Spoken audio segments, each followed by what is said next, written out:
Hello and welcome दोस्तों। इस video में हम बात करने वाले आपके बीएससी फर्स्ट सेमेस्टर। यहाँ पर हम बात करेंगे आपके केमिस्ट्री के लिए इंपॉर्टेंट क्वेश्चन विद नोट्स की। इस वीडियो में हम बात करेंगे, यहाँ पर हम बात करेंगे आपके यूनिट फर्स्ट की। यूनिट फर्स्ट है आपकी केमिकल बॉन्डिंग के बारे में आपको पढ़ना है, रासायनिक बंधन के बारे में आपको पढ़ना है। अब अगर हम बात करें आपके यूनिट फर्स्ट के फर्स्ट टॉपिक की, तो यहाँ पर आप स्क्रीन पर आप देख सकते हैं आयनिक बंध आपका पहला टॉपिक रहने वाला है यूनिट फर्स्ट का। अगर आपको ये पीडीएफ चाहिए तो टेलीग्राम चैनल को ज्वाइन कर सकते हैं, लिंक जो है डिस्क्रिप्शन बॉक्स में है। दो टेलीग्राम चैनल हैं, दोनों को ज्वाइन जरूर कर लीजिएगा।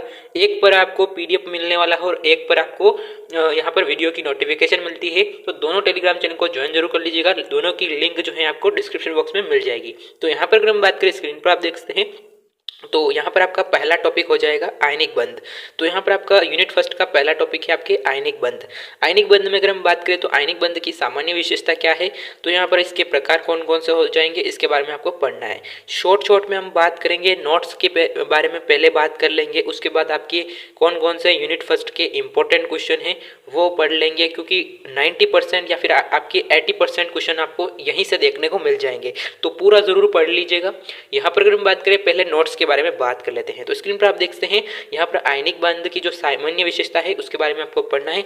आयनिक बंध परमाणु के बीच में इलेक्ट्रॉनों के पूर्ण स्थानांतरण से बनते हैं, जिसके परिणाम स्वरूप आपके विपरीत आयन बनते हैं और जो कि आपके विद्युत आकर्षण बल द्वारा बंधे होते हैं। यानी कि अगर हम बात करें आपके आयनिक बंध की सामान्य विशेषता में अगर हम बात करें, तो आपकी यहाँ पर जो इलेक्ट्रॉन होते हैं उनके बीच में पूर्ण स्थानांतरण होता है, परिणाम स्वरूप जो है आपके आयन बनते हैं, विद्युत आकर्षण बल उनके मध्य होता है। यानी कि अगर हम बात करें, आपके धन आयन ऋण आयन जो बनते हैं वो आपके आयनिक बंध द्वारा बनते हैं।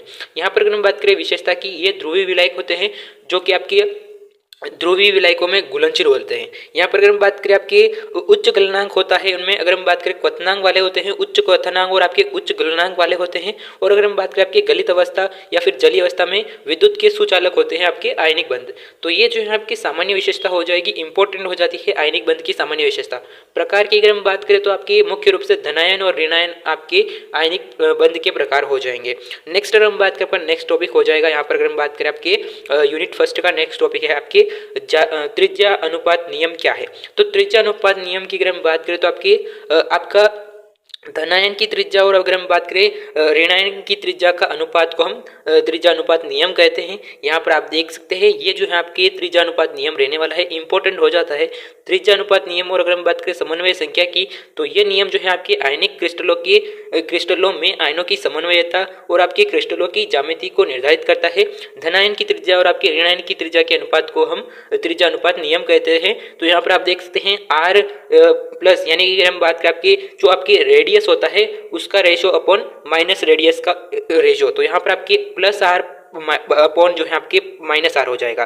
तो आर अपॉन आर जो है आपके हो जाएगा। यहाँ पर आप स्क्रीन पर आप देख सकते हैं त्रिज्या अनुपात की अगर हम बात करें, तो यहाँ पर आपके त्रिज्या अनुपात और आपके समन्वय संख्या के आधार पर आपके ज्यामिति का जो है निर्धारण किया जाता है, इसे हम कहते हैं त्रिज्या अनुपात नियम। तो त्रिज्या अनुपात नियम क्या हो जाता है, आपके त्रिज्या अनुपात और आपके यहाँ पर समन्वय संख्या के आधार पर हम ज्यामिति जो होती है पदार्थ की या फिर अगर हम बात करें क्रिस्टल की ज्यामिति होती है उसको निर्धारण करते हैं। तो यहाँ पर आप देख सकते हैं किस प्रकार से जो है आपके त्रिज्या अगर आपके यहाँ पर 0.15 होगी और अगर हम बात करें तो यहाँ पर आपके समन्वय संख्या 3 होगी, तो आपके जो ज्यामिति होगी वो आपकी समतलीय होती है, त्रिकोणीय समतलीय होती है। तो कुछ इस प्रकार से रहने वाला है, इतना इंपॉर्टेंट नहीं है। यहाँ पर अगर हम बात करें, आपका यूनिट फर्स्ट का वेरी इंपॉर्टेंट प्रश्न यहाँ से आपके बनता है, जालक ऊर्जा क्या है। तो यहाँ से एक प्रश्न जरूर बनता है, जालक ऊर्जा क्या होती है, बड़े प्रश्नों में या फिर छोटे प्रश्नों में। तो यहाँ पर अगर हम बात करें, यहाँ पर आपको यहाँ पर नोट्स देखने को मिल जाएगा। इसी पीडीएफ में आपके जालक ऊर्जा पर जो क्वेश्चन दे रखा है उसको जरूर प्रिपेयर कर लीजिएगा।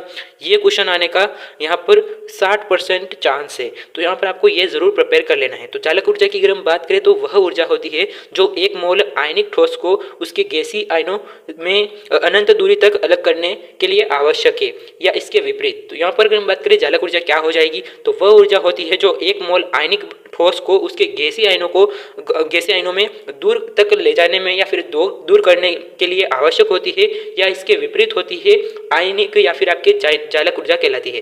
तो आपकी जालक ऊर्जा यहाँ पर आप देख सकते हैं, ये जो आपके डेफिनेशन हो जाएगी जालक ऊर्जा की। यहाँ पर आपके एक समीकरण पूछी जाती है जालक ऊर्जा में, वो हो जाती है आपकी बर्नलैंड समीकरण।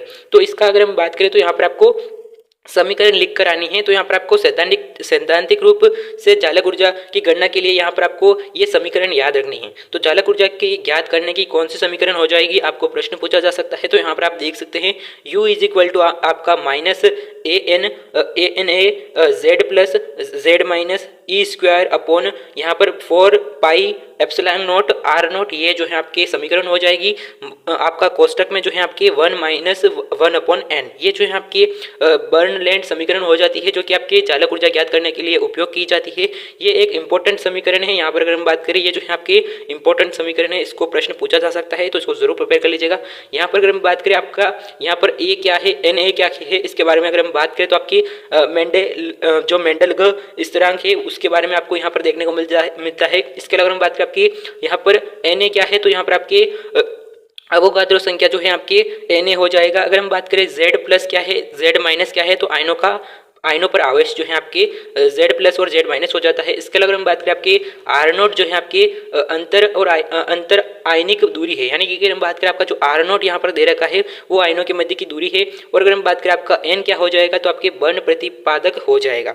यहाँ पर अगर हम बात करें आपके मेंडेलेंग स्थिरांक क्या है, तो मेंडेलेंग स्थिरांक की अगर हम बात करें तो यह एक ज्यामितीय स्थिरांक है जो कि आपके क्रिस्टल जालक में आयनों की व्यवस्था पर निर्भर करता है। और अगर हम बात करें आपकी बोर्न-हेबर चक्र की, तो यहाँ पर अगर हम बात करें चालक ऊर्जा में अगर हम बात करें तो आपके ये एक इंपॉर्टेंट हो जाता है प्रश्न कि बर्न-हेबर चक्र क्या है, इस पर प्रश्न पूछा जा सकता है। और पिछली बार प्रश्न पूछा भी गया था। तो यहाँ पर पहले साल या 1 साल पहले या फिर 2 साल पहले आपका बर्न-हेबर चक्र पर प्रश्न पूछा गया था, तो इसको जरूर प्रिपेयर कर लीजिएगा।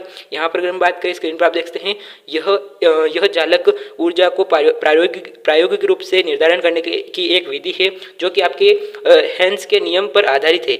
इसका उपयोग उन आयनिक यौगिकों को चालक ऊर्जा की गणना के लिए किया जाता है जिनमें आपके बर्नलैंड समीकरण से आसानी से नहीं निकला जा सकता। यानी कि अगर हम बात करें आपके बर्न-हेबर चक्र की, अगर हम डेफिनेशन की अगर हम बात करें, तो यहाँ पर आप स्क्रीन पर आप देख सकते हैं बर्न-हेबर चक्र जो होता है यह चालक ऊर्जा के को प्रायोगिक रूप से निर्धारण करने की एक विधि है जो कि आपके हेंस के नियम पर आधारित है। इसका उपयोग जो है आपके आयनिक यौगिकों के चालक ऊर्जा की गणना के लिए किया जाता है, जिसमें अगर हम बात करें आपके बर्नलैंड समीकरण से आसानी से ज्ञात नहीं होता है चालक ऊर्जा, तो यहाँ पर आपके जो आपके बर्न-हेबर चक्र है उसके माध्यम से आसानी से हो जाता है। यानी कि अगर हम बात करें आपका जो यहाँ पर समीकरण दे रखी है वो आपके बर्नलैंड समीकरण है। जब आपकी चालक ऊर्जा यहाँ से ज्ञात नहीं होती है तो आपके बर्न-हेबर चक्र के द्वारा आपके यहाँ पर आसानी से जो है आपके चालक ऊर्जा ज्ञात की जा सकती है। तो ये जो है आपके चालक ऊर्जा का यहाँ पर अगर हम बात करें बर्न-हेबर चक्र की, यहाँ पर समीकरण दे रखी है, इसको आप जरूर प्रिपेयर कर लीजिएगा। यहाँ पर अगर हम बात करें आपके del H F is equal to यहाँ पर आपकी S plus 1/d plus I E minus E A plus U, ये जो है आपके यहाँ पर समीकरण हो जाती है, इंपॉर्टेंट है। यहाँ पर अगर हम बात करें आपके बर्न-हेबर चक्र भी इंपॉर्टेंट है, यहाँ पर प्रश्न पूछा जा सकता है छोटे प्रश्नों में। तो यहाँ पर आपको डेफिनेशन याद रख लेनी है, यहाँ पर थोड़ा बहुत समीकरण को भी याद रख लेना है। तो यहाँ पर आपकी डेल एच एफ क्या हो जाता है, तो यहाँ पर आपकी निर्माण की एंथैल्पी हो जाएगी। यहाँ पर अगर हम बात करें यहाँ पर एस क्या है, तो एस की अगर हम बात करें तो आपकी ऊर्ध्वपातन ऊर्जा है। और डी की अगर हम बात करें तो आपकी वियोजन ऊर्जा हो जाती है। आई ई की अगर हम बात करें तो आपके आयनिक ऊर्जा हो जाती है। ई ए की अगर हम बात करें तो आपके इलेक्ट्रॉन बंधुता हो जाती है। और अगर हम बात करें यू की, तो यू आपका चालक ऊर्जा हो जाता है। तो ये जो है आपके बर्न-हेबर चक्र की समीकरण हो जाएंगी, इंपॉर्टेंट हो जाता है। यहाँ पर अगर हम बात करें नेक्स्ट जो हो जाएगा, यहाँ पर अगर हम बात करें आपके यहाँ पर आपको प्रश्न पूछा जाता है कि आपके NaCl की चालक ऊर्जा ज्ञात कीजिए। तो इससे जुड़ा आपको यहाँ पर इसी PDF में इंपॉर्टेंट क्वेश्चन देखने को मिल जाएगा, उसको जरूर प्रिपेयर कर लीजिएगा चालक ऊर्जा से संबंधित। तो वहाँ से आपका जो है आपके क्वेश्चन नहीं छूटने वाला है। तो इस PDF में आपको इंपॉर्टेंट क्वेश्चन भी देखने को मिल जाएंगे। कौन कौन से आपके यूनिट फर्स्ट के इंपॉर्टेंट क्वेश्चन है वो आपको मैं बता दूंगा। यहाँ पर स्क्रीन पर आप देख सकते हैं नेक्स्ट टॉपिक है आपका यूनिट फर्स्ट का, वो है आपका ध्रुवीकरण और आपके फाजान के नियम क्या है। तो इसके बारे में हम बात कर रहे थे कि आपके ध्रुवीकरण क्या होता है, फाजान के नियम क्या है, इसके बारे में डिस्कस कर लेते हैं। तो ध्रुवीकरण जब अगर हम बात करें तो ध्रुवीकरण जब एक धनायन और ऋणायन के पास आता है, तो जब आपके धनायन एक ऋणायन के पास आता है तो आपके धनायन का आवेश ऋणायन के इलेक्ट्रॉन बदलकर विकृत कर देते हैं। यानी कि अगर हम बात करें आपके जो धनायन का आवेश जो होता है ऋणायन के इलेक्ट्रॉन से बदलकर उसे विकृत कर देते हैं। इस विकृति को हम ध्रुवीकरण कहते हैं। तो यानी कि अगर हम बात करें आपका जब धनायन ऋणायन के पास आता है तो यहाँ पर आपका धनायन का आवेश जो है ऋणायन के आवेश इलेक्ट्रॉन से बदल जाता है और उसको विकृत कर देता है, तो इसे हम ध्रुवीकरण कह देते हैं। ध्रुवीकरण शक्ति यहाँ पर अगर हम बात करें तो आपके धनायन द्वारा ऋणायन को विकृत करने की क्षमता को कहते हैं। यहाँ पर अगर हम बात करें आपकी ध्रुवीयता क्या होती है, यहाँ पर पोलराइजेशन क्या होती है, तो ऋणायन की ध्रुवीकृत होने की क्षमता। फाजान का नियम क्या है, तो यहाँ पर अगर हम बात करें, यहाँ से आपको याद नहीं करना है, यहाँ पर आपको समझने के लिए याद करना है। यहाँ पर फाजान का नियम का एक प्रश्न दे रखा है इसी पीडीएफ में, वो वहाँ पर आपको पढ़ लेना है। यहाँ पर अगर हम बात करें, यहाँ पर छोटा दे रखा है फाजान का नियम।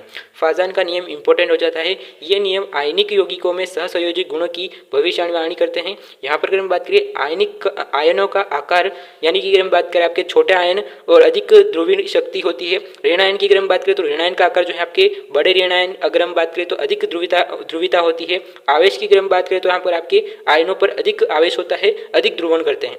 तो यहाँ पर फाजान ने क्या बताया था कि ये नियम आयनिक यौगिकों के सहसंयोजक गुणों की भविष्यवाणी करते हैं। आयनिक यौगिकों में जो है आपके किस प्रकार से जो है आपके धन आयन का आकार होगा, ऋण आयन का आकार होगा। यहाँ पर उन्होंने जो है आपके फजान थे उनके आयनों के जो है आपके ऋण आयन के आकार के बारे में उन्होंने बताया था कि ऋण आयन का आकार किस प्रकार का होगा, अगर उनमें ध्रुवीयता किस प्रकार की होगी। अगर छोटा आयन है या फिर छोटा ऋण आयन है तो उनमें ध्रुवीयता की शक्ति अधिक होगी। अगर हम बात करें बड़ा ऋण आयन है तो अधिक ध्रुवीयता होती है। और अगर हम बात करें आपके आयनों पर अधिक आवेश है तो आपके अधिक ध्रुवीकरण होगा। तो यहाँ पर उन्होंने जो है आपके धनायन के आकार पर क्या बताया था, ऋण आयन के आकार पर क्या बताया था, और अगर हम बात करें आवेश के बारे में उन्होंने क्या बताया था, इसके बारे में आपको पता होना चाहिए। फाजान के नियम के अनुसार उन्होंने जो है आपके आयनिक यौगिकों के सहसंयोजक गुणों की भविष्यवाणी के लिए यहाँ पर आपका नियम दिया था। ये क्वेश्चन केवल यहाँ पर आपको यहाँ पर जो आपके दे रखा है यहाँ पर आपको केवल समझने के लिए, इसका प्रश्न आपको इसी पीडीएफ में देखने को मिल जाएगा। वहां से आपको फजान का नियम याद कर लेना है। फजान का नियम जो है इंपॉर्टेंट हो जाता है। यहाँ पर आपको केवल नोट्स देखने को मिलेंगे और इंपॉर्टेंट क्वेश्चन जो है आपको इसी पीडीएफ में नीचे आपको स्क्रॉल करोगे तो नीचे इंपॉर्टेंट क्वेश्चन भी देखने को मिल जाएगा। उसमें आपको फजान का नियम भी देखने को मिल जाएगा। वहां पर आपको आसान देखने को मिलेगा। यहाँ पर अगर हम बात करें नेक्स्ट जो हो जाएगा वो हो जाएगा आपका विलायकन ऊर्जा और विलेयता। विलायकन ऊर्जा की डेफिनेशन की अगर हम बात करें तो स्क्रीन पर आप देख सकते हैं विलायकन ऊर्जा की डेफिनेशन यहाँ पर आप देख सकते हैं। जब अगर हम बात करें विलायकन ऊर्जा की तो आपके जल में ये प्रक्रिया होती है जब आयनिक यौगिकों को विलायक में घोला जाता है। यहाँ पर अगर हम बात करें आयन को जब हम विलायक में घोलेंगे, जल में अगर हम किसी पदार्थ को या फिर अगर आयनिक के यौगिकों को घोलते हैं तो यहाँ पर आपके गैसीय आयनों को विलायक के अणु से गिर जाते हैं। जब गैस के जो आयन होते हैं वो विलायक के अणु से गिर जाते हैं। इस प्रक्रिया में जो है आपके यहाँ पर ऊर्जा निकलती है, उस ऊर्जा को हम विलायकन ऊर्जा कह देते हैं। तो विलायकन ऊर्जा की डेफिनेशन ये हो जाएगी, जल में इस प्रक्रिया को जल योजन ऊर्जा कहते हैं। तो ये आपकी विलायकन ऊर्जा की जो डेफिनेशन है इंपॉर्टेंट है, ये प्रश्न पूछा जा सकता है। यहाँ पर अगर हम बात करें यूनिट फर्स्ट थोड़ी टफ पड़ती है, यहाँ पर आपको नोट्स के माध्यम से थोड़ा बहुत पढ़ लेना है और जो इंपॉर्टेंट क्वेश्चन दे रखे हैं यूनिट फर्स्ट के इस पीडीएफ में वो आपको जरूर प्रिपेयर कर लेने हैं ताकि आपको कोई दिक्कत ना आवे। यहाँ पर आपको देख सकते हैं। इसके अलावा हम बात करें आपकी विलायता की, तो विलायता आपकी किस बात पर निर्भर करती है विलायकन ऊर्जा की, तो यहाँ पर आपकी विलायकन ऊर्जा जो है आपके अधिक है आपके जालक ऊर्जा से, तो यौगिक जो है आपका घुलनशील होगा किसी भी पदार्थ में। यहाँ पर आपका जालक ऊर्जा जो है आपकी अधिक है तो विलायकन ऊर्जा अगर कम है तो आपका जो यौगिक होता है अघुलनशील होता है। यहाँ पर आपकी थोड़ी सिंपल बात है, कोई दिक्कत आने वाली नहीं है। यहाँ पर अगर बात करें नेक्स्ट जो हो जाता है वो हो जाता है आपका दोष। शॉटकी फ्रेंकल के दोष के बारे में आपने सुना होगा। शॉटकी फ्रेंकल दोष क्या है इसके बारे में आपको थोड़ा बहुत पढ़ लेना है। यहाँ पर नेक्स्ट टॉपिक रहने वाला है आपका यूनिट फर्स्ट का। यहाँ पर अगर हम बात करें आपका शॉटकी दोष की, तो शॉटकी दोष एक आपकी रिक्ति दोष है जो कि आपके जहाँ जालक बिंदु से बराबर संख्या में धनायन और आपके ऋणायन गायब हो जाते हैं, तो ये आपका शॉटकी दोष हो जाता है। इसमें अगर हम बात करें तो आपके क्रिस्टल का घनत्व कम हो जाता है।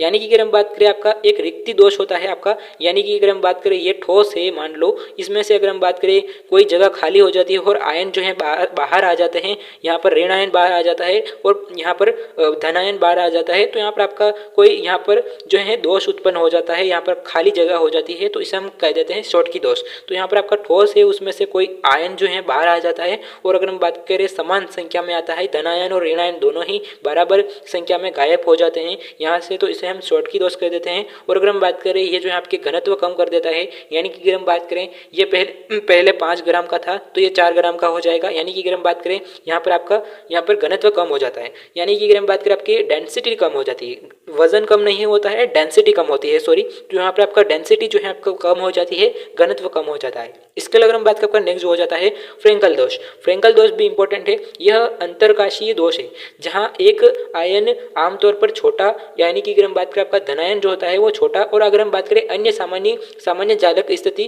को छोड़कर अंतरकाशीय रिक्ति में चला जाता है और इसमें घनत्व में कोई परिवर्तन नहीं आता है। यानी कि अगर हम बात करें आपका ठोस में जो है आपके अंतरकाशीय दोष उत्पन्न हो जाता है, जिसमें अगर हम बात करें आपका जो धनायन होता है वो छोटा होता है, जो आपका इलेक्ट्रॉन हो जाता है वो बड़ा हो जाता है। और अगर हम बात करें आपका जो धनायन होता है यहाँ पर आपका थोड़ा बड़ा होता है। और अगर हम बात करें अपनी सामान्य स्थिति छोड़कर यहाँ पर आपका अंतरकाशीय स्थिति में चला जाता है, यानी कि अगर हम बात करें अपने स्थिति को छोड़कर वहाँ पर से शिफ्ट हो जाता है और दूसरी जगह चला जाता है और उसमें घनत्व में कोई परिवर्तन नहीं आता है। और यहाँ पर अगर हम बात करें इस दोष को हम फ्रेंकल दोष कह देते हैं। आसान डेफिनेशन है, यहाँ से आप पढ़ सकते हो। गैर रस जो आपके रस समीकरण यौगिक है, यानी कि अगर हम बात करें आपका नॉन स्टाइकोमेट्रिक कंपाउंड की अगर हम बात करें तो वे यौगिक जिनमें आपके घटक तत्व का अनुपात उनके यौगिक सूत्र द्वारा दर्शाया जाता है या अनुपात से भिन्न होते हैं। तो यहाँ पर आप देख सकते हैं गैर रस समीकरण यौगिक कौन कौन से हो जाएंगे, जैसे कि अगर हम बात करें आपके Fe, यहाँ पर आपका Fe ऑक्साइड की अगर हम बात करें तो यहाँ पर आप देख सकते हैं किस प्रकार से रहने वाला है। इसके अलावा अगर हम बात करें एग्जाम्पल जो हो जाएगा वहाँ पर यहाँ पर आप देख सकते हैं एग्जाम्पल, यहाँ पर आप देख सकते हैं। इसके अलावा अगर हम बात करें आपका नेक्स्ट जो हो जाएगा वो हो जाएगा आपका सहसंयोजक बंध।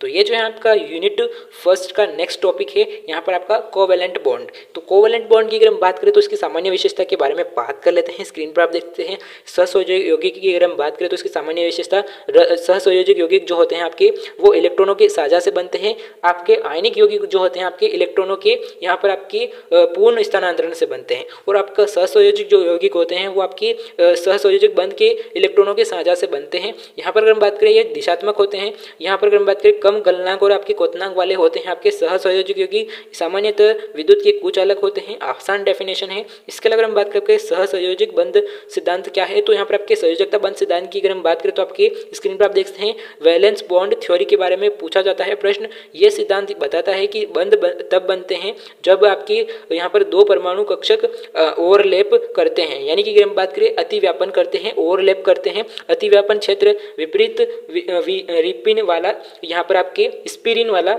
इलेक्ट्रॉन होता है, यानी कि अगर हम बात करें जो आपके अतिव्यापन क्षेत्र होता है विपरीत स्पिरिन वाला, यानी कि अगर हम बात करें यहाँ पर इलेक्ट्रॉन और आपका जो होता है वो प्रोटॉन यहाँ पर आपका यहाँ पर मिलते हैं। और अगर हम बात करें यहाँ पर इलेक्ट्रॉन जो होते हैं यहाँ पर आपका विपरीत स्पिन वाला होता है। इस जो इलेक्ट्रॉन होते हैं यहाँ पर इस प्रकार जो आपका स्पिन होता है, तो ये जो आपका यहाँ पर इलेक्ट्रॉन होगा और ये जो इलेक्ट्रॉन होता है यहाँ पर विपरीत स्पिन वाले इलेक्ट्रॉन जो है आपके आपस में मिलकर आपका सहसंयोजक बंध बनाते हैं। इसे हम संयोजकता बंध सिद्धांत कह देते हैं। तो यहाँ पर आपको डेफिनेशन देखने को मिल जाती है, छोटी डेफिनेशन है, आसानी से याद हो जाएगी। तो यहाँ पर आपको पूरी जरूर लिखनी है। यहाँ पर अगर हम बात करें आपके जो आपके वीबीटी है, यानी कि अगर हम बात करें आपके सहसंयोजक जो आपका यौगिक होता है उसमें अगर हम बात करें आपके संयोजकता बंध सिद्धांत है उसकी सीमाएं क्या हैं। तो संयोजकता बंध सिद्धांत की सीमाओं में केवल आपको यह याद रखना है कि अणु की ज्यामिति और आपके चुंबकीय गुणों की पूरी तरह से व्याख्या नहीं कर सकता था आपका वीबीटी थ्योरी। तो यहाँ पर अगर हम बात करें एग्जाम्पल की, तो यहाँ पर आपका ऑक्सीजन का जो अणुचुंबकीय गुण है वो आपका पूरी तरह से व्याख्या नहीं कर सकता है संयोजकता बंध सिद्धांत की। अब अगर हम बात करें आपके अनुनाद और आपके संकरण की, तो यहाँ पर आपके अनुनाद आपका क्या है, आपका संकरण क्या है, इसके बारे में आपको डेफिनेशन के बारे में पूछ सकते हैं। तो यहाँ पर अगर हम बात करें अनुनाद की, तो यहाँ पर आपके बेंजीन की संरचना कुछ इस प्रकार से होती है। डायग्राम पर मत जाना, यहाँ पर अगर हम बात करें संरचना कुछ इस प्रकार की होती है। और अगर हम बात करें कुछ इस प्रकार की संरचना भी हो सकती है। यहाँ पर आपके 2-3 संरचना आपके यहाँ पर बेंजीन की बन सकती है। तो यहाँ पर आपको कुछ इस प्रकार से जो है आपके बेंजीन की संरचना देखने को मिलती है।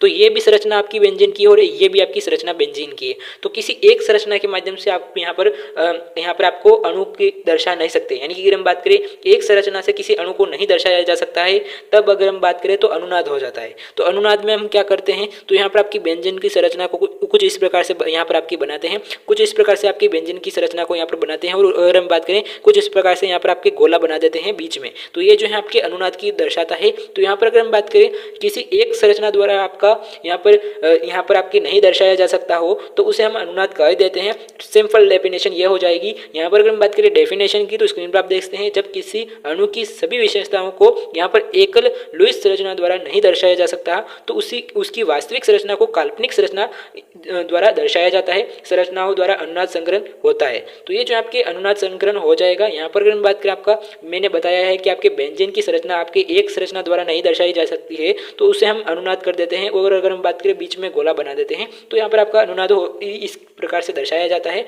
एक संरचना से किसी अनुनाद को दर्शाया जाता है, तो आपका वो डेफिनेशन हो जाएगी। यहाँ पर अगर हम बात करें किस प्रकार से आप देख सकते हैं, यहाँ पर मैंने समझाने के लिए ये आपको बताया है। डेफिनेशन आपको यही याद रखनी है, इंपॉर्टेंट हो जाती है। यहाँ पर अगर हम बात करें आपके संकरण की, तो संकरण क्या है, विभिन्न ऊर्जा स्तरों के परमाणु कक्षकों का मिश्रण, जिसमें आपके समान ऊर्जा आकार नए और अगर हम बात करें समतुल्य कक्षक बनते हैं। तो यहाँ पर अगर हम बात करें जो परमाणविक कक्षक मिलकर आपके मिश्रित और समान ऊर्जा और समान आकार के नए कक्षक बनते हैं। यहाँ पर अगर हम बात करें दो परमाणुीय कक्षक आपस में मिलकर नए जो है आपके समान ऊर्जा और आकार और समतुल्य कक्षक बनाते हैं, तो उसे हम संकरण कह देते हैं। संकरण की प्रकार की अगर हम बात करें तो यहाँ पर आपके यहाँ पर प्रकार की स्क्रीन पर आप देख सकते हैं, जैसे कि अगर हम बात करें आपकी sp, sp2, sp3, sp3d और अगर हम बात करें आपकी sp3d2 यहाँ पर आपका होता है। यहाँ पर आप देख सकते हैं इस प्रकार से जो है आपके संकरण के प्रकार हो जाएंगे, इंपॉर्टेंट हो जाते हैं। इसके अलावा हम बात करके VSPERT सिद्धांत, तो यहाँ पर अगर हम बात करें आपने थोड़ा बहुत पढ़ा होगा 12th में या फिर 11th में VSEPRT सिद्धांत के बारे में। यानी कि अगर हम बात करें आपका फुल डेफिनेशन क्या हो जाती है VSEPRT सिद्धांत के बारे में, तो यहाँ पर आपके valence shell electron pair repulsion theory के बारे में आपको थोड़ा बहुत पता होना चाहिए। तो यहाँ पर आपको प्रश्न तो यहाँ से डेफिनेशन से आने की कम संभावना रहती है। यहाँ पर आपके प्रश्न यहाँ पर संरचनाओं के बारे में पूछते हैं कि आपके NH3 की संरचना किस प्रकार की होती है, और अगर हम बात करें आकृति किस प्रकार की होती है यहाँ पर आपके NH3 की। तो यहाँ पर अगर हम बात करें स्क्रीन पर आप देख सकते हैं यहाँ पर आपके NH3 की जो आकृति होती है वो यहाँ पर आप देख सकते हैं कुछ इस प्रकार की होती है। बॉन्ड इतने यहाँ पर आपका 120 डिग्री का बनता है। यहाँ पर आपका जो है चतुष्फल की संरचना बनती है। तो यहाँ पर आपको पता होना चाहिए कि इस प्रकार की जो है यहाँ पर NH3 में संरचना बनती है। यहाँ पर आपका ये अलग है और यहाँ पर आपके चतुष्फल की आपका इसमें बनता है NH3 में। यहाँ पर अगर हम बात करें डेफिनेशन की कि आपके VSEPRT सिद्धांत क्या है। VSEPRT सिद्धांत की अगर हम बात करें तो ये सिद्धांत आपके सहसंयोजक अणु की ज्यामिति की भविष्यवाणी करता है। यह सिद्धांत इस सिद्धांत पर आधारित है कि यहाँ पर अगर हम बात करें सहसंयोजक कोश में इलेक्ट्रॉन जोड़े में होते हैं और एक दूसरे से प्रतिकर्षित करते हैं और न्यूनतम आकर्षित करते हैं और स्थिरता प्राप्त करने के लिए अधिकतम दूरी पर व्यवस्थित हो जाते हैं। तो ये जो आपके VSEPRT सिद्धांत की जो है डेफिनेशन हो जाएंगी। प्रतिकर्षण क्रम की अगर हम बात करें तो आपके अकेला जोड़ा होता है, लोन पेयर जो होता है सबसे यहाँ पर आपके अधिक प्रतिकर्षण करता है। यहाँ पर अगर हम बात करें आपके बॉन्ड पेयर और आपके लोन पेयर अगर होता है तो आपका उससे कम यहाँ पर आपकी प्रतिकर्षण करता है। और अगर हम बात करें आपका यहाँ पर सबसे कम यहाँ पर आपकी बॉन्ड पेयर और बॉन्ड पेयर जो होते हैं उसमें कम प्रतिकर्षण होता है। सबसे कम प्रतिकर्षण आपका बॉन्ड पेयर में होता है। और लोन पेयर अगर हम बात करें तो यहाँ पर आपके सबसे ज्यादा प्रतिकर्षण करते हैं। ये लोन पेयर की अगर हम बात करें तो लोन पेयर कुछ इस प्रकार से होते हैं। और अगर हम बात करें आपके बॉन्ड पेयर किस प्रकार के होते हैं तो यहाँ पर आपका दो बंदों के बीच में जो बंद होता है वो उसे हम यहाँ पर कह देते हैं यहाँ पर आपके बॉन्ड पेयर। यहाँ पर अगर हम बात करें लोन पेयर जो है आपके इस प्रकार के होते हैं। यानी कि अगर हम बात करें ये जो है आपके लोन पेयर होते हैं और ये जो है आपका बॉन्ड पेयर हो जाएगा। इसके अलावा अगर हम बात करें नेक्स्ट जो हो जाएगा यहाँ पर अगर हम बात करें स्क्रीन पर आप देख सकते हैं ये जो है आपके आकृतियाँ रहने वाली है। आकृतियों को आपको जरूर याद रखना है किस प्रकार का इनमें संकरण होता है, किस प्रकार का यहाँ पर अगर हम बात करें sp3d2 बनता है, या फिर अगर हम बात करें आपकी आकृति किस प्रकार की बनती है, कितना डिग्री कोण बनता है, ये आपको यहाँ पर याद रखना है। इंग्लिश में दे रखा है तो यहाँ पर आपको थोड़ा बहुत यहाँ पर हिंदी में भी देख लेना है। जैसे कि अगर हम बात करें आपके लीनियर को यहाँ पर आपका यहाँ पर रेखीय कहते हैं। ट्राइगोनल की अगर हम बात करें तो यहाँ पर अगर हम बात करें ये जो है आपके त्रिकोणीय हो जाएगा। टेट्राहेड्रल की अगर हम बात करें तो यहाँ पर आपका ये जो हो जाएगा आपका चतुष्कोणीय। तो यहाँ पर अगर हम बात करें यहाँ पर आप हिंदी में भी देख सकते हैं, यहाँ पर आप सर्च कर सकते हैं। इस पर क्वेश्चन देखने को मिल जाएगा इसी PDF में, तो वहाँ पर आपको हिंदी में भी देखने को मिल जाएगा। इसके अलावा हम बात करें नेक्स्ट जो होने वाला है वो होने वाला है लास्ट टॉपिक रहने वाला है यूनिट फर्स्ट का लास्ट टॉपिक रहने वाला है द्विध्रुव आघूर्ण। तो द्विध्रुव आघूर्ण की अगर हम बात करें तो ये जो है इंपॉर्टेंट हो जाता है। लेकिन अगर हम बात करें यहाँ पर आपका पूरा सही से नहीं दे रखा है, आपको क्या करना है इस PDF में नीचे स्क्रॉल करना है और लास्ट क्वेश्चन जो है आपको यहाँ पर द्विध्रुव आघूर्ण का वो प्रिपेयर कर लेना है। तो यहाँ पर अगर हम बात करें द्विध्रुव आघूर्ण का जो लास्ट में टॉपिक दे रखा है उसको प्रिपेयर करना है, ना कि आपको जो नोट्स में दे रखा है वो। यहाँ पर अगर हम बात करें द्विध्रुव आघूर्ण क्या है पूरी डेफिनेशन देखने को मिल जाती है। जैसे कि अगर हम बात करें द्विध्रुव आघूर्ण किसी अणु में आवेश का पृथक्करण का मापन है। यह आपका बंध की ध्रुवता और आपके अणु की समग्र ज्यामिति दोनों का परिणाम है। तो यहाँ पर अगर हम बात करें परिभाषा और सूत्र दोनों यहाँ पर आपको देखने को मिल जाएगा। यहाँ पर हम बात करेंगे आपके नेक्स्ट वीडियो में इन क्वेश्चन के बारे में। तो ये जो है आपके यूनिट फर्स्ट के कौन कौन से इंपॉर्टेंट क्वेश्चन है वो यहाँ पर इसी PDF में आपको देखने को मिल जाएंगे। यहाँ पर अगर हम बात करें नेक्स्ट वीडियो में हम यूनिट फर्स्ट के कौन कौन से इंपॉर्टेंट क्वेश्चन बन सकते हैं केमिस्ट्री के लिए उसके बारे में बात करेंगे। ये आपके नोट्स के बारे में वीडियो में था। तो वीडियो यूनिट फर्स्ट के फर्स्ट पार्ट में अगर हम बात करें तो यहाँ पर आपके नोट्स कौन कौन से हैं उसके बारे में हमने बात की है। नेक्स्ट पार्ट में हम आपके कौन कौन से इंपॉर्टेंट क्वेश्चन हो जाएंगे यूनिट फर्स्ट के। इसके अलावा हम बात करें आपका नेक्स्ट वीडियो उसके बाद आएगा आपका यहाँ पर यूनिट सेकेंड का। यूनिट सेकेंड के कौन कौन से इंपॉर्टेंट नोट्स है, उसके अलावा हम बात करें यूनिट सेकेंड के कौन कौन से इंपॉर्टेंट क्वेश्चन है, यूनिट सेकेंड का पार्ट सेकेंड भी आएगा, और अगर हम बात करें यूनिट थर्ड का पार्ट फर्स्ट भी आएगा और सेकेंड भी आएगा। अगर आपको ये पीडीएफ चाहिए तो टेलीग्राम चैनल को ज्वाइन कर सकते हैं, मैं आपको टेलीग्राम चैनल बता सकता हूँ। सो ये जो टेलीग्राम चैनल रहने वाला है इसको ज्वाइन कर सकते हैं। यहाँ पर अगर हम बात करें ये जो आपके कॉमन ग्रुप है, इसके अलावा अगर हम बात करें एक और टेलीग्राम चैनल है जिस पर आपको पीडीएफ मिलने वाला है, इस पर आपको वीडियो की नोटिफिकेशन मिलती है, इस टेलीग्राम चैनल पर आपको वीडियो की नोटिफिकेशन मिलती है। और अगर हम बात करें एक और टेलीग्राम चैनल है उसको आप ज्वाइन कर सकते हो, उस पर आपको पीडीएफ मिलने वाला है। तो स्क्रीन पर आप देख सकते हैं ये जो है आपके यहाँ पर इस चैनल पर आपको पीडीएफ मिलने वाला है, तो इसको भी आप ज्वाइन कर सकते हो। इसके अलावा अगर हम बात करें आने वाले समय में राजस्थान यूनिवर्सिटी से जुड़ी जानकारी पाने के लिए चैनल को सब्सक्राइब करें। थैंक यू, जय हिंद।